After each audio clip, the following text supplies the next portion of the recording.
Welcome to my channel. Welcome to Yenge TV. I hope everybody's doing well and you guys are having a good day so far. Today we have with us a guest, and her name is Tierney Peprah. She's a Pan-Africanist. She's an author. She has a lot of hat on her head and she's a brilliant woman. I need it and I wanted to have her so she can explain to us some stuff like propaganda, colonialism, what we need to do, what we have not done yet.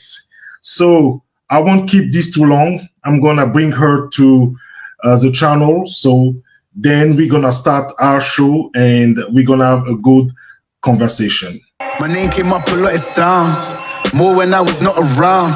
Certain people that I know, they ain't no longer about. My name came up a lot of sounds, more when I was not around.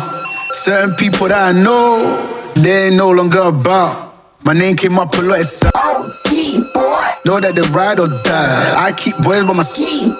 Know that they ride or die. I keep boys by my side. Day we hustle, but the night we know that these brothers my guys. Know that they fly. Know that they fly. Know that they ride or die. Cold, these brothers my guys. Know that they fly. Know that they fly. Know that they ride or die. CJ Ike, they ain't no longer about.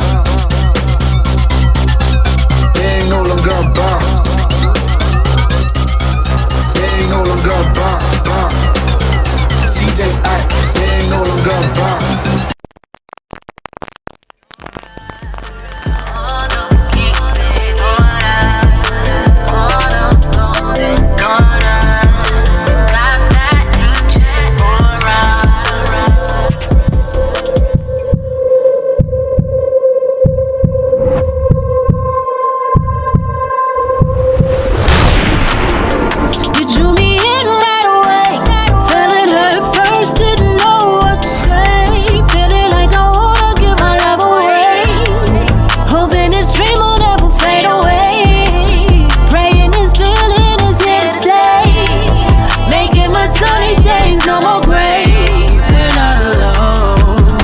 Just like home, I get my phone. You gon' call me up, you wanna take me out, I wanna see you anyway. Took the words right out my mouth, 20 minutes away. So I'm like, okay, cause I low-key, I've been thinking about you all day. Get right over here, obey the traffic lights. Come and get this cake, cause I'ma be a slice. Yeah, we gon' take our time, we gon' make it right. Read the story night.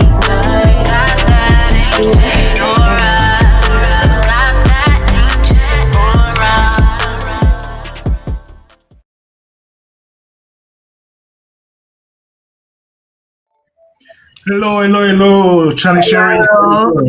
Thank you for having me. Hi, hello, how are you? Good. How was your weekend and how is your day so far? Everything's good. I'm having some good time with the family, so I can't complain. First, thank you for coming, for being here. And it's a tradition in my show. I don't introduce my guests because I really think only the guest can introduce themselves or himself or herself better than me. So can you or may you introduce yourself? Okay, so for everyone who does not know me, my name's Tierney Peprah. Tierney Peprah is my entire name. I have the YouTube channel African Aspire TV, where I cover different topics around the African diaspora and on the continent of Africa relating to the anti-colonial struggle. In addition, I'm an attorney by profession. I'm also an author. I wrote my first book earlier this year, Fostering False Identity, how the American child welfare system is designed for social control of the Black family. So those are some of my roles. In addition, I also am an organizer. I organize the organization called We Charge Colonialism. So those are some of my roles. We can get into more. Wow. I mean, this is just, for starting, but I'm a little bit curious.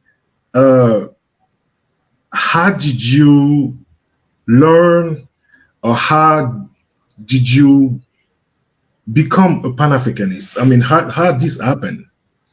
Because, yeah, go ahead.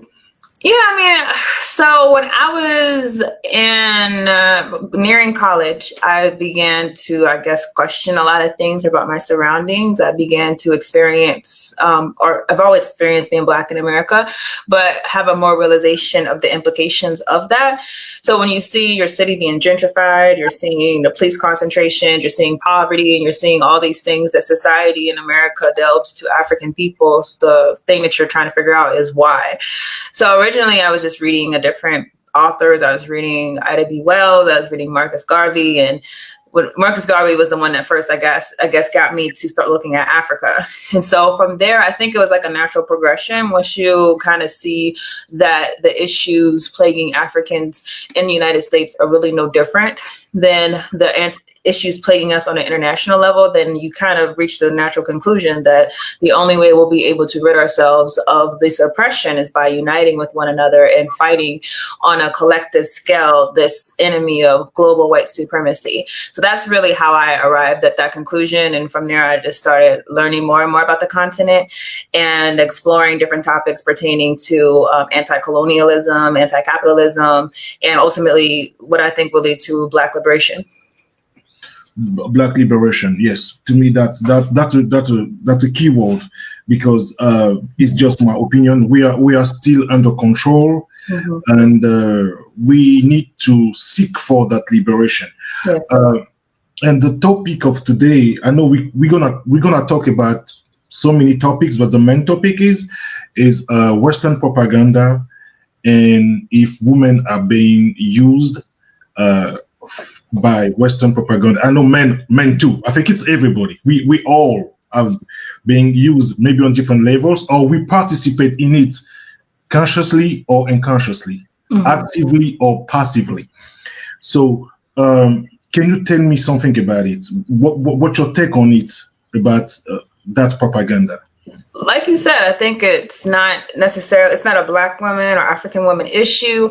It's really who's the most opportune to put the people to silence whenever you're trying to bring up the oppression of the global colonial system. Right now, I think Black women are just being used at this moment, but I'm sure we've all seen Black men being used at different times throughout our history, also to pacify the resistance of our people. So it's, I would say, is that when you look at what's going on with, it didn't start with Kamala Harris, but before her, I feel like it was Stacey Abrams, and I'm talking particularly about in the U.S. Different African women who become the face of the Democratic Party, become the face of what we have to aspire to.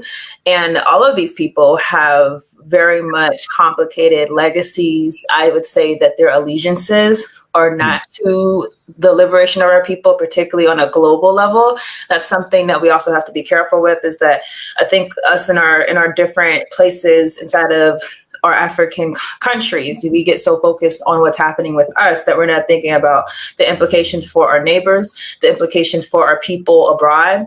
And when you look at people who are put inside of the position of being the spokesperson for the imperialist machine, those people are complicit in genocide, they're complicit in colonialism, they're complicit in the attacks on African people. So like you said, it's very much something that has gone on for a long time. It's being revamped, particularly acting like the quintessential thing for Black people is for Black women to be the face of everything. Black women to be the face of institutions that are harming Black people, women, men, and children. That is the thing that we're told to aspire to. So obviously this is a trick from the oppressor to make us think that we have a stake inside of something that we have no stake in. So I'm pretty sure that, all of us have had this experience. Many of us have had these thoughts, and, it's not something new, but it's something that has to be called out. Yes, and yes, you said it right. It's been like that, like this for a long time, and maybe even though right now we see a lot of women being on the front line. What's the two on the WTO with that lady who's ruling the WTO right now? And I was surprised when she got there and black people start dancing and being happy. I'm like, oh, what's wrong with my people? If she's up there, that means she's one of the puppets. Mm-hmm. That was very it's disappointing it was disappointing when I saw it too. It's surprising at this point because I've just seen over and over again, we are so happy for positions inside of colonial institutions. And the WTO, that's one of the chief mechanisms by the colonial structure to ensure that African countries remain inside of a position of being dominated by the West. The WTO, the IMF, the World Bank rather, all of these institutions work collaboratively to enforce the neo-colonial situation. So the irony is almost like if you can imagine whatever country that you've been colonized in, imagine like active colonialism, and they assign an overseer inside of the colonial system, and all the Africans are happy because it's a black woman. That would be nonsensical, yet that's literally what we've been taught to do. So it really shows the level of propaganda that has really bled into our minds. We're still enslaved, obviously, mentally, because we cheer for our oppressor when they're oppressing us. We cheer for them, and we don't have enough self-worth to believe that we're worth being treated with dignity, that we're worth having sovereignty and self-determination. We don't have that love of ourselves to actually see through some of these mechanisms that are being used to silence us. Yes. And based on your research or based on your comprehension about this, what is the best way to move forward and achieve or rise up? I think that we have to do an in-depth analysis. African people have to do an in-depth analysis of our current situation that completely examines the capitalist system, completely examines how it manifests inside of the different places where we live. And I think we have to do so with the mindset that anything that is bad for our people has to go. Anything. Even if it's good for some of our people, if it's not good for our people collectively, it has to go. That's something very radical because we've been taught to look for things that are only going to benefit a certain class of our people, a certain group of our people. Meanwhile, the masses of our people remain in despair. But when you're saying, no, we need something that is going to collectively help Africans. Because I think if we think about how horrible it is that Africa is the richest continent in the world, when you look at the mineral wealth, and then you have countries in Africa that, like the Congo, that are booming with mineral wealth. And all of these regions are just so poor when you look at the conditions of the people. There's no excuse. There's no excuse for the West to still own the corporations that they owned inside of our countries under colonial rule, and for them to now have free access to come in and out and in and out for their benefit. And they get to put this label on it and say, hey, it's free trade. We're trying to help you. We're trying to help you develop. You're trying to help me develop by taking money out of my country, getting free resources at very low cost. Meanwhile, the people are getting paid cents a day. It's nonsensical. This is the horrible logic that colonialism has really taught us, and we've adopted it because we're not thinking analytically. We're not willing to sit at a table and actually look at these policies. They've been saying so much, oh, this is going to be good for you. This is going to help you. This is going to get your economy going. Many of us don't even think, does our economy going in Africa mean the same thing in Europe? Because I hear a lot of people talking about different countries in Africa. Oh, this country's more stable. This country's more economically better. And it's really not the situation that the masses of the people are experiencing something good. It's just a certain pocket of people. And then, of course, the European investors who get to come into this country and invest business-wise, but that money doesn't reach the people. So we have to have a real conversation. Do we want an economy that only is going to benefit certain people? Meanwhile, all of our people, like 90%, are living in slums. Think about a country like Ghana. Everyone loves Ghana. Everyone talks about how wonderful Ghana is, right? I love Ghana too. That's the only country so far I've been to on the continent. My husband's Ghanaian, and we plan to live there some point. As much as I love it, Ghana has beautiful things, but 50% of the people in Ghana are in poverty. 50%. And the rest, who aren't the rich class, they're struggling. Is that the economy that we want? When people talk about how great this system is, it's working in Ghana. If it's not working in a way that most of the people are being fed, clearly it's not working. So that's what I think it's going to take. We have to rid ourselves of this idea that what's good for the West, what's good for Europe, the economies that they say are great, and therefore it's going to be great for you. We have to question that logic and understand that they're only telling us these things because they want to continue to hold power inside of our countries, among our people. That's the only reason why they're telling us that lie over and over again. Yes, and yes, you're right about that. I agree with you. Tierney Sherry, maybe you might teach me something today. When me personally, I'll start with Pan-Africanism. Until today, what I keep hearing is Pan-Africanists are just dreamers. What else? We don't have an economic agenda. Like what Pan-African said about economy, there's nothing. And I'm like, okay, maybe you have not read maybe Amos Wilson with the book Black Power. So what's your take on it?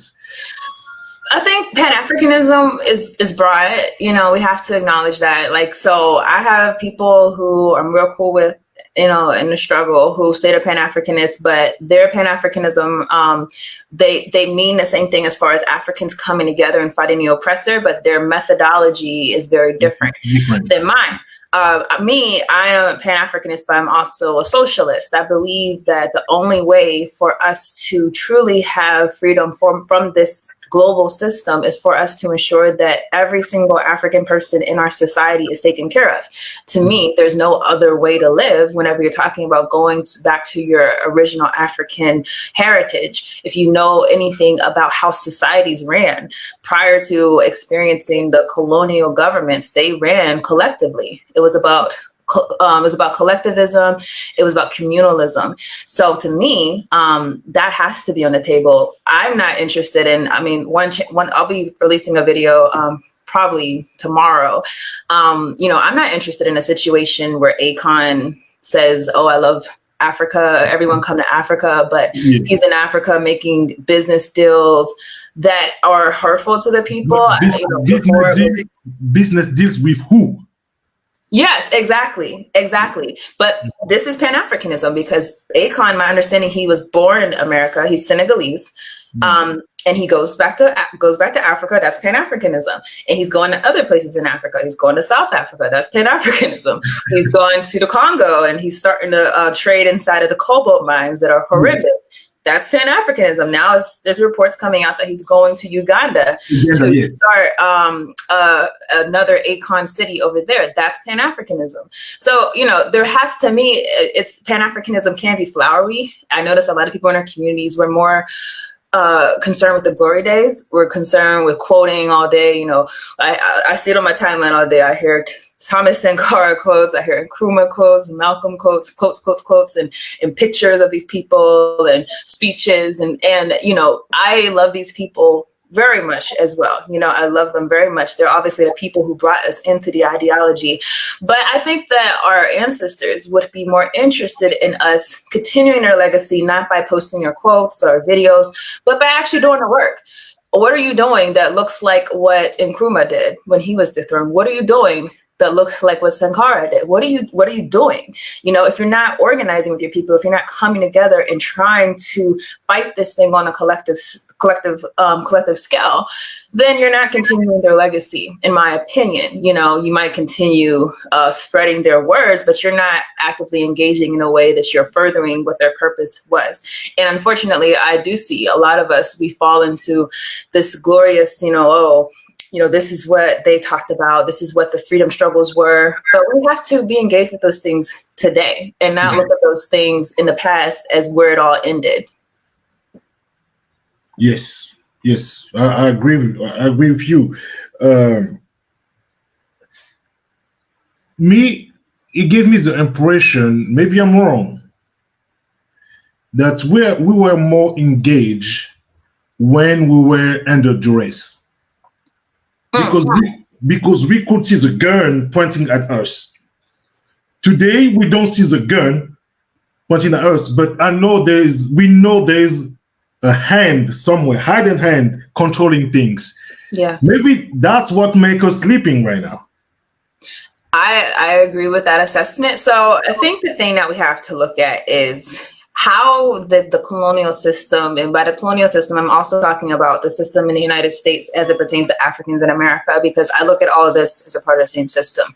How the colonial system evolves whenever it's met with a threat. And the way that it evolves is trying to find ways to pacify resistance. So I'll use the United States first as an example. When you've seen in the 60s, you've seen people struggling, you've seen people going out on the streets, you've seen the Black Panther Party getting armed and saying, we're going to actually make sure that we're on the streets patrolling our own neighborhoods. You've seen so many movements. And the response was, well, let's get a bill passed that's going to deal with none of the issues that people are feeling, not deal with the police presence in the neighborhoods, not deal with the economic situation, but we're going to give them a concession bill that's going to say, hey, we're going to give you guys protections at the voting booth. We're going to give you guys protections in the housing market, protections.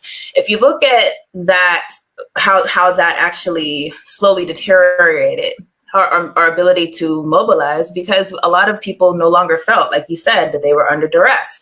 Similarly, whenever you look at the colonial situation in Africa and other countries throughout the diaspora, what happened whenever we had outward colonialism, whenever you had the British Empire, the French Empire, all of these empires, that their stance towards our people was not confused. We knew that these were the oppressor. We knew that they had a active governing structure over African people. So it was clear, we had an identifiable oppressor. What do you do when you have an identifiable oppressor? You struggle against them.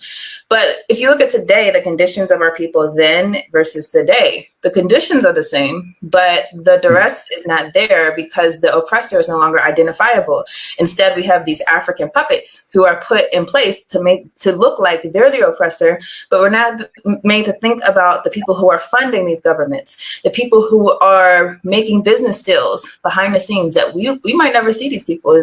They own Fortune 500 companies, they own mines, they own all these things. We don't see them. So because we don't see them, a lot of our people were not able to organize the same way as we would if we were to see and actively that people were coming into Africa with guns blazing and trying to take over and say, hey, we're here to oppress you. The reaction is just different at this point. So yes, the reaction is different. And we can see that even, in some African countries, like, most of them now, it's more about China, fighting China. Yeah. Forgetting that, America is involved too. Like, UK is involved too, or France is involved too. So, and sometimes I think that's the work they do. They put China in front. So beat up China, get focused on China. You don't see us, bye-bye. Yeah. Yeah.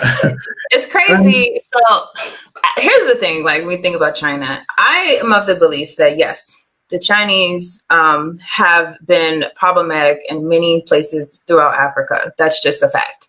But if you look at what they're doing, they're benefiting in some ways from the system that is controlled by the West. So exactly.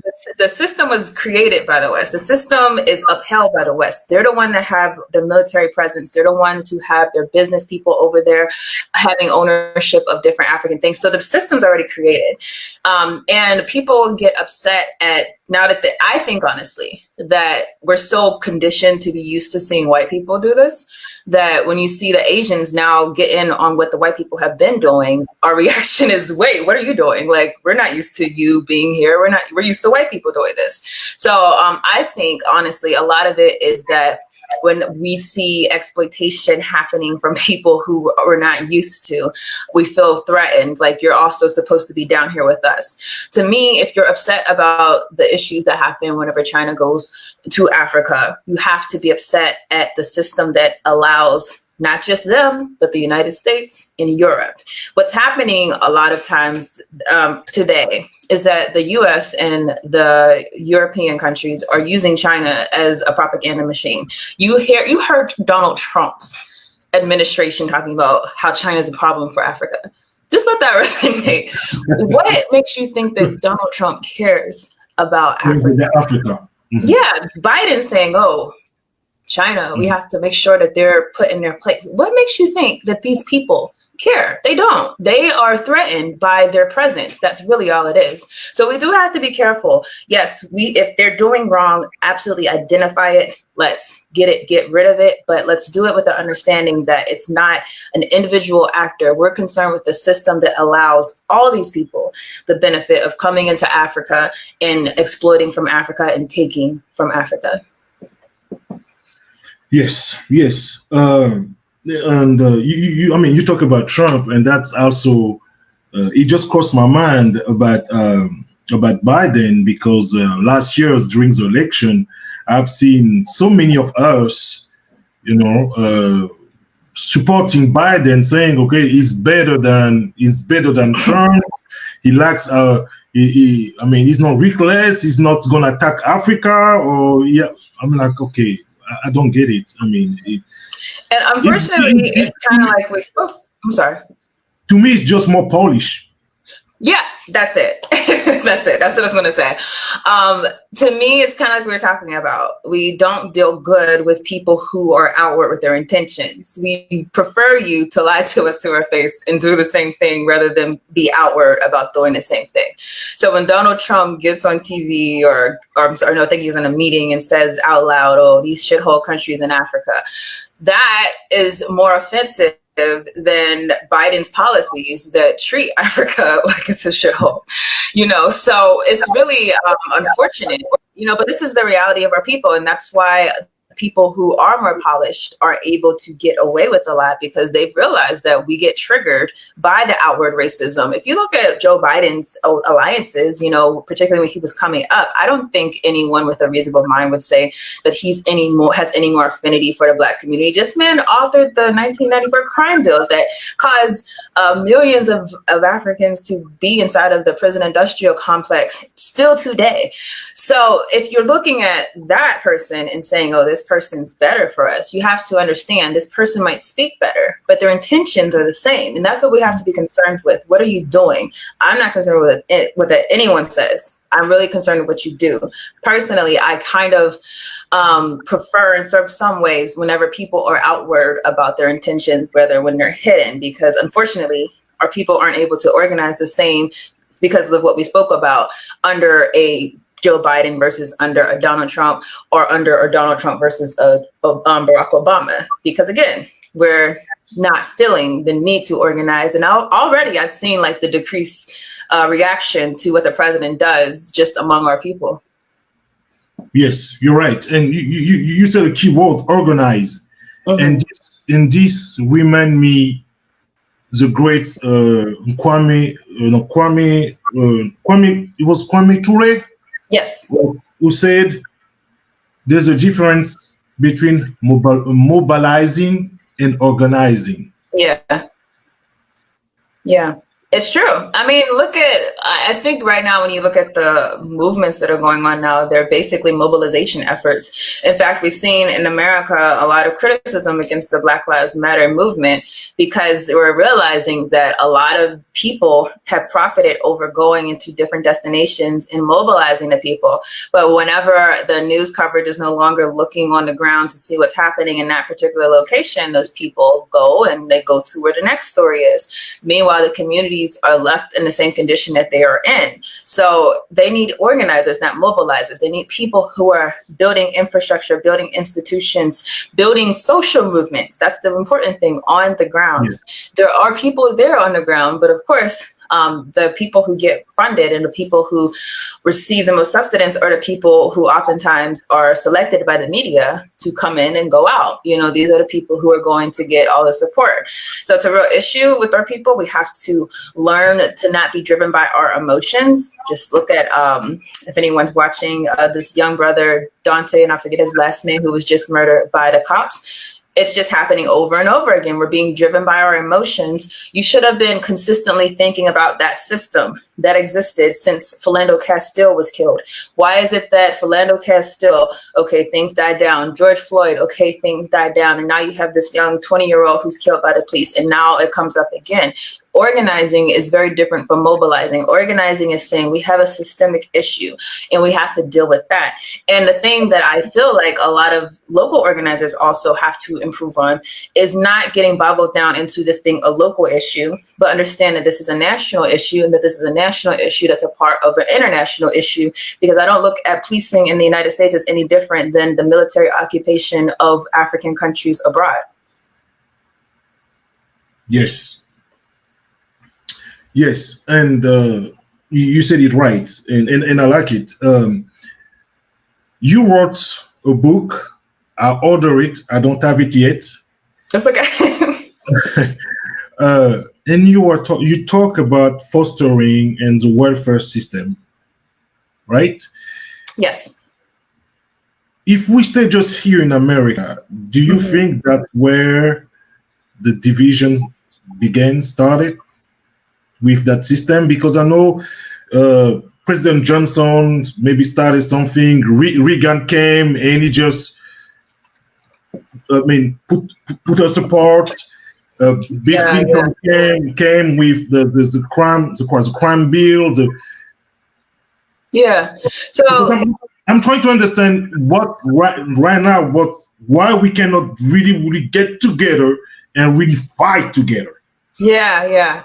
That's what I advocate for in the book. So it's interesting. Whenever I talk to my brothers and sisters like you from the continent, that when I talk to them about the child welfare system and just how horrible it is, it's like, wow, like, why is this system even in existence? Because when you talk to people from the continent, it's like, if our child is in trouble, we don't have people come and take them to a social service agency. You have a relative who can step in and take the place. Unfortunately, in America, our families have been so destroyed, and in other Western countries also where African people have been taken to, you see that our family structure has been so destroyed by centuries and centuries of state policies that really have been policing the Black community and using the Black family as a way to derail any social movements inside of the community. So what happens with the child welfare system as it exists in America is that it's a system that was really created for poverty regulation from the beginning, but it's made to look like it's something that's charitable, made for the well-being of the child, made for safe families. That's what the verbiage that they use. But the verbiage that they use doesn't match the policies. Really, the policy shows that they're criminalizing parents. They're taking children from parents. They're destroying families. And they're doing so really because of social anxiety. They understand that they have created a horrible problem in the United States.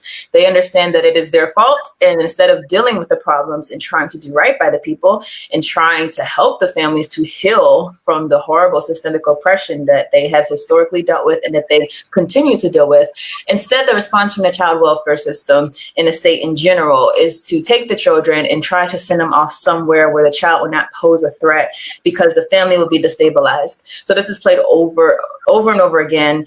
Also, you'll see the same thing in the Native American community. Luckily, the Native American community has been able to organize around the issue.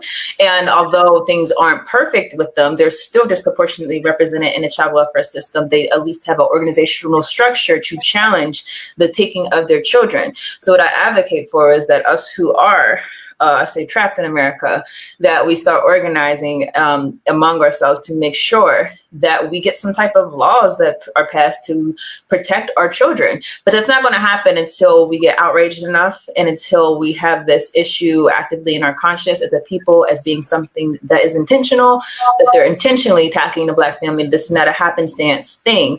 Therefore, we have to come together to deal with this system and be able to inwardly protect our children instead of allowing our oppressor to come in and infiltrate our families. Yes, we need to be outraged enough, and slap the door and say enough is enough. Yeah. But according to you, what is the reason or what they put in our mind to make us believe that it's okay to let our kids, to let them get our kids. I don't know. Is it poverty? Is it just negligence? Like we neglected them? Yeah, so it's funny, like the child welfare system, it's supposed to be for abuse and neglect. That's what they advertise.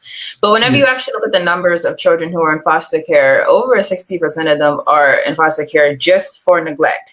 And about 14%, I believe, are in foster care for abuse. And then other ones, there are other categories that kind of also fall into neglect. The thing to understand about the category of neglect is that it's essentially poverty. It's essentially saying that the parent, maybe the parent doesn't have enough food in the house. Maybe the parent works too many hours and isn't there to watch their child. Maybe the parent doesn't have childcare, so the parent leaves the child with some family or some neighbor, and then something happens in that way.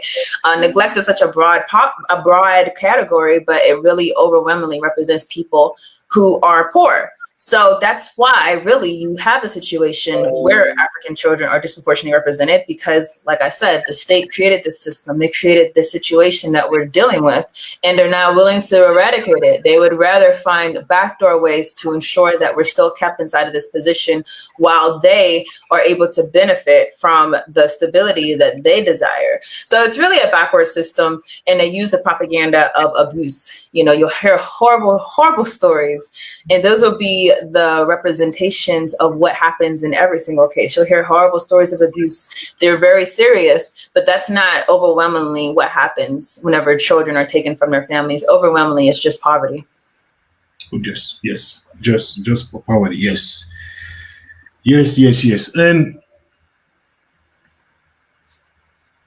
I remember, I was not new here, but it was in 2008. Maybe I came here in 2005. So 3 years later, we had Obama. Obama gave us so many hope. And for many of us, like till today, they really think Obama was great for us. I don't think so. I think it was just, I don't know, a little boy in the White House. It's funny. I think there's not a lot of people bold enough to come into the Black community and say that Obama was good. Though they might do it on white mainstream stations, but a lot of people won't go to the places that know better. So obviously we know that the same way we were talking about earlier, Black men have been used to pacify resistance. Obama is probably the best example of that. He was literally used to say, you guys are doing better, therefore stop complaining. You guys have a president. And the same president refused to go out on a limb for the people who he was saying he was there to represent as being a symbol of progress. So this is the deceptive thing that's often done. We have to understand that these symbolic gestures by the system are never for our liberation. Symbolism is never for liberation. Symbolism is only for pacification. So regardless if it's him, if they're trying to put Harriet Tubman on a $20 bill, regardless of what it is, all this symbolism is to ensure that Africans here in the U.S. are kept under a mirage of thinking that they're inside of a society that loves them, even though they're inside of a society that treats them as if they're nothing, as if they're not human, and as if they're disposable. So that's all it is. Same tricks, Yep. Symbolism, which make us not think deeper and get real analysis of the situation. Right. Yes. And what people don't know, and this is even when I speak with my brothers and sisters here, and I say to them, you don't know what Obama did overseas to African countries. Right. Mm-hmm. Absolutely. He did a lot of bad things to Africa. And one of the main message he got for us is to support gay people, gay rights. And it's not a coincidence that Biden the minute he got elected, he addressed the African Union, by talking again about the same thing, gay rights. Right. Yeah. And I remember that the issue was that he had a meeting at the African Union, Obama, And that was one of his basis for not involving Zimbabwe. And we know that the issue in Zimbabwe, which is dire, is that the people have been under sanctions that have been crippling the economy. So when I look at what Obama has done, he basically finds a way to change the subject and finds other issues to keep people discussing other things rather than discussing the colonial situation or the military situation. So in that instance, yes, I think that he utilized the LGBT issue as a way to overlook the real situation. You know, how do you overlook the poverty? How do you overlook the corruption that's being driven by neocolonialism? How do you overlook the military presence in Africa? And I'm glad you said that, though, because it was the same thing from what I saw, like in Africa. Like a lot of people were allowing him to go around and lecture them like they would never allow an African to do, because they thought that he was a symbol of progress. But what we have to understand is that if someone's not here to eradicate the colonial system, then that person is not a symbol of progress. They're a symbol of continuing our oppression. And that's all Obama was. Yes. And now I do have a question, and I would just want to understand. We have a identity issue. When I say that, it's not just our brothers and sisters who are in the US, but I think even in Africa, because the school we went to was Westernized schools. The language we speak, some of us speak English, French, or Portuguese. That's the oppressor language. That's not our language. Yeah. Even though we can say, okay, those who were born on the continent saying, okay, you know, I was born here, I know my culture better than anybody. I don't believe in that. That's my opinion. Yeah. So you think we need to put like more culture, like going back to our culture, really understand our culture, and it start also by understanding our history. Yeah, we have to understand our culture, and we have to me, find ways in our culture to motivate us for resistance. That's what we really have to do it for. I think some of us get boggled down in aspects of just celebrating African culture. Absolutely, African culture has to be celebrated, but the purpose of it has to be to rid ourselves of the colonial system. To me, our culture is the perfect way to rid ourselves of the colonial system, because we have such a legacy of men and women who fought the colonizers, who fought for independence, who fought for autonomy. So we have to revisit those things. And we also have to look at systems that worked for African people, because I think we can all agree that the systems in place on the continent do not work for us. They work against us. So we have to understand that prior to colonialism, we were living happily, we were functional, we were enjoying our independence. What did that look like? How are we able to do that prior to the European colonial system? We have to look at those things as a means and a basis to struggle for that autonomy and for that same type of self-reliance and self-governance. We have to rely on our principles as a people to motivate those types of things. So I absolutely think that we should be looking through our cultures. I think that Africans should make it a priority that we're going to learn African indigenous languages, but it doesn't mean obviously that we can't communicate as of now in the language that's going to rid us of, or going to connect us rather to people who are similarly situated. So for example, if you're someone who's in a French-speaking African country, yes, you absolutely need to learn your indigenous language. But if you are going to be able to talk to someone in another country who has a different indigenous language, and that will allow you to organize with them, by all means, use all tools that we have to. We've been ingrained with a lot of the colonial system, and luckily, in some ways, we can use their tools to decolonize. Because if you think about it, like think about the fact that I see more voices on the internet talking about things than I would have if there was only TV. I see our people taking the tools that are utilized by the colonial system, such as social media, different platforms that give us more access to our people. We're taking those platforms, but we're using them as a tool, understanding that the ultimate goal has to be for liberation. Yes. Yes. Mhm. Sorry about that. That's true. And Tierney, I'm sure you came across that question here in America. Our brothers asking you, or Pan-Africanists in general, why going back to Africa? Mm-hmm. Why we cannot just fight here? Well, it depends on your goals. Me personally, I have reached a conclusion a long time ago that this system is set up and it's functioning, meaning it's doing what it's supposed to do. And to completely be free from the system, you would have to abolish the system. And to me, I would rather fight for freedom somewhere where freedom makes sense. Freedom looks like, to me, connecting to the place where freedom was robbed from my ancestors. So some of my people, they do have the mindset that, we're Pan-Africanist, but we more so do it in a way where we're struggling internationally, making solidarity with different African people, even though we don't necessarily want to go back to Africa. That's their choice. Me personally, I just don't believe there's going to be a day where there's going to be peace in this land for African people.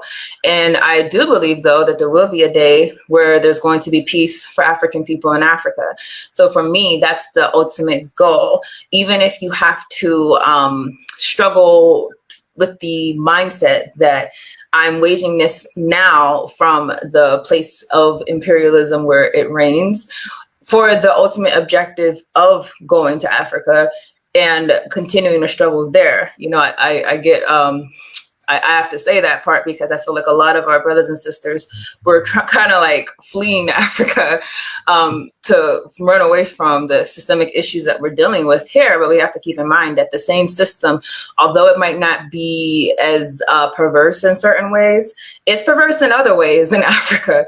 So we have to go there with the mindset that this is the other front of the battle where we're going to continue fighting, not go to Africa just to enjoy the low cost of living and enjoy not having a police presence inside of our neighborhoods. But yes, ultimately for me, I think the only thing worth fighting for is the place that was deprived from me and deprived from my ancestors, and that's the only place I truly believe I'll be free. Got it. Yes. In the states we are in right now, honestly, Sherry, it's really hard to know who is real, who is not real. Mm-hmm. On the continent, in America, me personally, sometimes I'm like, okay, what's going on? I'm lost. Yeah. I know you have heard about it. An activist who get the support from a corporation, it doesn't sound good to me. No. Something's off. I'm like, what's going on? Yeah. Well, I think that's where you kind of get to the nitty gritty of what these people are here for, because you'll notice that the people who have taken on the mantle that we're not just fighting racism, which is an endless fight, honestly, if you're not talking about eradicating white supremacy. But we're not just fighting racism, or we're just fighting racism continuously versus we're fighting the source, which is the global capitalist system. So when you see people being sponsored by corporations, that's not necessarily a contradiction to them, because they might have said, I never meant to get rid of capitalism. I just wanted to make capitalism more livable for us. I wanted it to be more enjoyable. But I still want to take this money. I still want to have a nice house. I still want to take care of my family. So I think that those things, as annoying as they are, it lets us know where people stand, and it lets us know where to put them. And once they show us where to put them, we put them there. We don't think that they're going to come out and speak to the issues directly. We understand when you're being sponsored, and this is a long history of people being sponsored by the system. to come in and rally us up and, get us angry and then, go back to their $1 million house. This is a long, long history. So that lets us know where to put you. That lets us know that you're not here for revolution. You're here for reform that is going to continue your ability to make money off of this thing. So I think it's a good thing that, our people are outraged. So let's now look at those people for who they are. They're not people who are revolutionaries. They're people who are reformist at best. Well said. Yeah. Well said. And Tierney Sherry, I watched one of your videos. In that video, you were saying you must join an organization. Yes.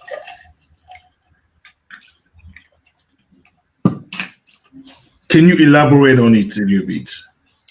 I'm asking. Hold on. I'm asking you that because it seems like in the French side where people speak French, they said no organization. No leadership because we don't trust we don't need a savior like a white savior, white Jesus or something like that. We need to be everywhere with some small movements and hit the system. But you in your video, you said you must join an organization, and you even play in your video Kwame Ture, who said Malcolm X had an organization.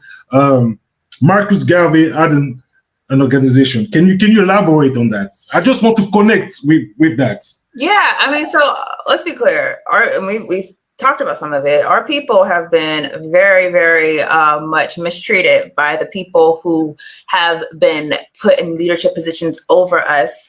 I think, again, you have to understand that a lot of people could get bribed. A lot of people become concerned with their own well-being and put that above the well-being of the people. So we do have a long history of people doing us wrong, but we also have to study history. And I think that's my biggest complaint. I've heard this, on the English speaking side. That's my biggest complaint, is that we come up with these ideas like you can actually have a revolution that's decentralized. What revolution ever existed that was not an organized, concerted effort to rid the people of oppression? There hasn't been none. The other one I've heard we don't need leaders. You do need leaders. What actual movement has existed where the people, no one was in leadership? They all just came together and said, okay, we agree with this, and so we're just going to do it. That doesn't happen. It's not realistic. And so I think the thing that we have to do is study history, study what has worked, study the revolutions that were successful, study the Cuban Revolution, study revolutions where people were actually able to gain power. There has always been people who are going to be the vanguard. So what we do have to be concerned with is ensuring that we're in organizations that are representative of the people. And you can get to that whenever you start realizing the intent of the people. Are you organizing to get money, to get sponsorships, to get donations? Are you willing to turn down donations from people like, what's that guy's name? The guy, Open Society Initiative. Soros, yes. Are you willing to turn down something from someone like George Soros, who has been very much complicit inside of regime change inside of African countries and other countries of people who are oppressed? Like, what are you willing to do? Are you going to be a movement of integrity, or are you a movement of opportunism? But we do have to be organized, people. Like, don't let this system, the system has also become ingrained into us that we think individuals make things happen. Individuals do not make things happen. We only make things happen when we're together, when we're united. So join an organization, everyone. And as Kwame Ture used to say, if you don't have one that represents you, start one. Find some people who feel similar as you do and start an organization. But I do think I've learned that there are a lot of organizations in existence. The issue that we have today is making sure these organizations are properly positioned to outwardly challenge the white supremacist system. Yes, and I agree with you. There's no revolution with no organization. Right. People can look, check your history, go back, read, watch videos, go to the museum. There is no revolution with no organization. Yes. when I hear that, sometimes like, okay, I jump on my chair. I'm like, okay, these people are still dreaming. Okay, I do have a question here for you from Lumoni. It's in English. I don't know if you can read that. If she goes back to Kemet, where it would be just to get an idea.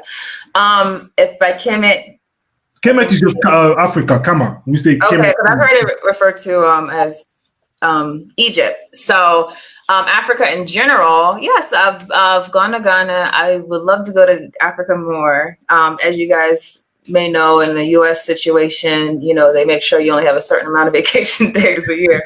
But I'll be going back this year. I want to travel to other places in Africa, but I don't want to travel in a touristy, like I'm just trying to, live the best like luxury life. Like to me, like the only real purpose to travel is to, become exposed to what's going on with the people and understand the everyday struggles that's going on with the people and support anyone who needs support.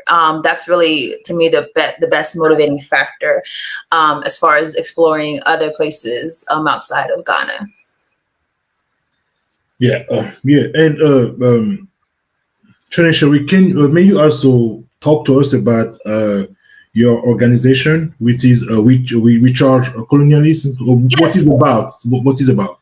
So We Charge Colonialism is principally based in the United States, but we have brothers and sisters moving back to Africa and still engaged. Essentially, we are charging the United States government with the colonization of African people here. Meaning, when you look at the ghettos that exist in America, when you look at the Black communities, you understand that our people are still colonized this very day because you have an outside dominant power who is taking from the poorest people, who's raiding their communities, who's policing their communities, who's ensuring that those people remain a commodity inside of the prison industrial complex. There's just various levels of oppression, and that relationship is a colonial relationship. So what we're trying to get our people to start saying is that we're not just dealing with racism, we're not just dealing with police brutality or whatever, we're dealing with colonialism. So doing that is important because that helps us to realize that our problem is not an American problem, it's really an international problem. And that's what we have failed to realize today. In previous generations in America, those things were recognized, but today we're starting to get boggled down in the domestic politics, thinking that these things are unique to the world. They're not unique to the world. You might not hear about police brutality all the time in Africa, but trust me, it's there. And not only is that there, you also have the military over there brutalizing the communities. So in the US military is what I'm talking about, or the French military or the British military. So it's important for us to come into alliance with the international struggle and not try to struggle on our own against this system. Yes, you're right about that. I mean, the police brutality, I mean, people have a short memory. They don't remember what happened in Nigeria a few months ago. We've forgot the name of that. SARS. Yeah, SARS.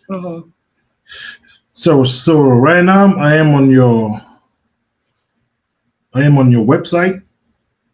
Can you see it? Yes, yes. Okay, let me do this real quick.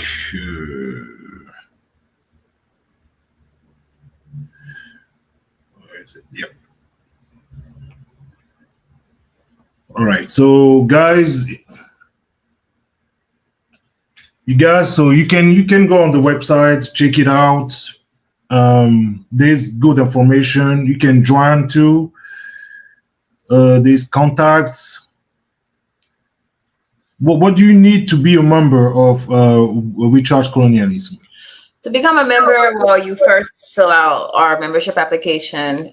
We have different tiers. First of all, what I'm starting to realize is that a lot of people want to partake in an organization without actually being active participants, which we have, a group for people like that who just want to get updates, But as far as actively engaging inside of the organization or being part of a committee, for that, we do have a political education course. It's very brief. It's really not encompassing of other political education courses, honestly. But it's to make sure that we have a common understanding of the basic principles. We have agreements on those principles.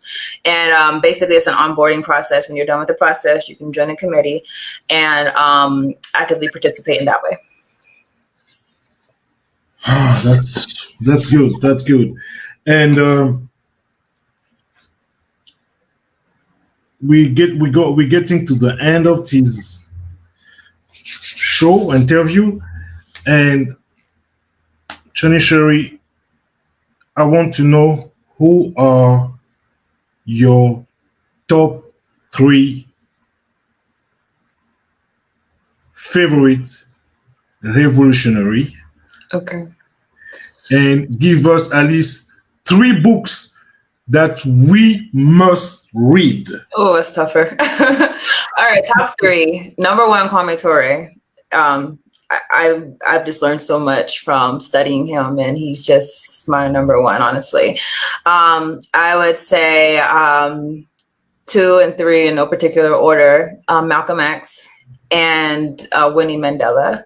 As far as books to read, okay, so I would advocate, this is not a book written by an African, but I always tell people to read this book because I think it helps them to understand why things are happening in Africa the way that they are. There's a book called Confessions of an Economic Hitman. If you guys have not read that, it's a really, really interesting book. Basically, the guy, John Perkins, he was a man who used to work for with the government to basically bribe third world leaders all over the world. And so it really helps you to understand why these things happen and why Africa is in the state that it is today. Mm-hmm. Let me see. Whichever one.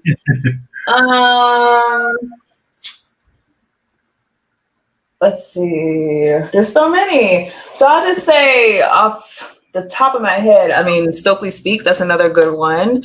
Yeah. And one more. Oh gosh.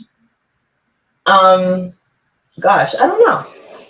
There's so many, but I'll just say one I love. I love Amos Wilson. So his book, Black on Black Violence. Yes. I love it. It's really good. That's a good book. I think it's even a good book. It's about Africans in America, but it's a really good book also to understand violence in the diaspora and also in Africa.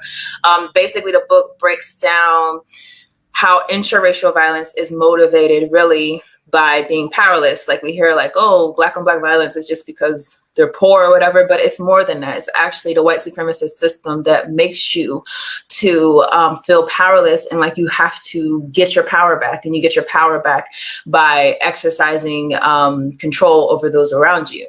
So it's funny, I wrote I wrote a paper about that book, and I used that analysis, not just on Africans in America, but Africans in South Africa. Because if you don't know, out of everywhere in the continent, right, South Africa is supposed to be this rich place, among the African countries, but it has the worst rate of Black on Black violence of any other African country. So if you're just going with the poverty analysis, you might say, well, no, South Africa has so many businesses and everything. But what South Africa has is a history of apartheid and the outward white supremacy that has clearly had the people identify this is our oppressor, but we have no power in the situation. And so using Dr. Amos's analysis, I was able to say that the reason why this is the case in South Africa of all countries is because of the white supremacist structure there that is outward for people to know that they're powerless and therefore try to find ways to exercise control by unleashing violence against people who are close proximity to them, who, when they ultimately want to unleash that violence really on the system that oppresses them. So that's my third book. Good. I like Amos Wilson. Wilson. His work is just phenomenal. To me, it was a genius. Yeah, he was very, very much a genius. And it's sad that a lot of our people don't. Well, I would say people who know things know him, but I wish he was a required reading in college. Just like a lot of John Henrik Clarke, he needs to be a required reading. There's some people who it's just crazy who just history. We just forget so much about what's happened in history, and we have to go back and teach our children. Otherwise, no one will. no one will. And Chanisha, just confirm me that, because all these scholars, Amos Wilson, John Henry Clark, they're not being cheating in classes here, right? Even in college, right? Mm-hmm. Okay. I think, wait, it's on purpose. All right. Yeah, absolutely. I mean, you teach people an alternative history and hope that they adopt that as being their frame of reference for what's going on around them. It's funny, even in college courses, if you can get an African studies one, I don't think, a lot of people actually have that on the course reading list. So it is really on a self-education is where you're going to get educated inside of a colonial system, not by the state structures that are supposed to educate you.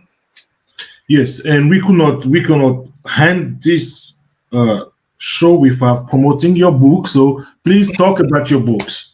So again, Fostering False Identity is on Amazon, everyone. If you have an account, you could go on there. But essentially, the purpose of the book, again, is that we organize around this issue, that we start protecting our families, we start protecting ourselves, and we understand that child welfare is a white supremacist institution, the same way that the prison system is. I hear people constantly talk about how the prison industrial complex is this and that, and they are all those things. But we have to understand that there are systems that work in collaboration with that system, and the child welfare system is very much one of those systems. So I wrote the book from, some of my own knowledge. I previously practiced child welfare law, so I drew from a lot of that, and also some personal experiences. I also drew from those also. So I hope that everyone will enjoy reading. Well done, Chanisha. It was a pleasure. Thank you for having me. And just know this is your house. You don't need to knock at the door. Anytime you have a new project, even myself, I'm gonna be knocking at your door and say, "Hey, Sherry, come back. Okay. I want you to come back to talk about this or that, different topics." Yes, so, absolutely. I'll be back. Thank you. You're welcome. You're home here. And so I wish you a good afternoon in Maryland. And thank you. And in my native language, we said Matondo Mingi. Thank you. Have a good one. Bye.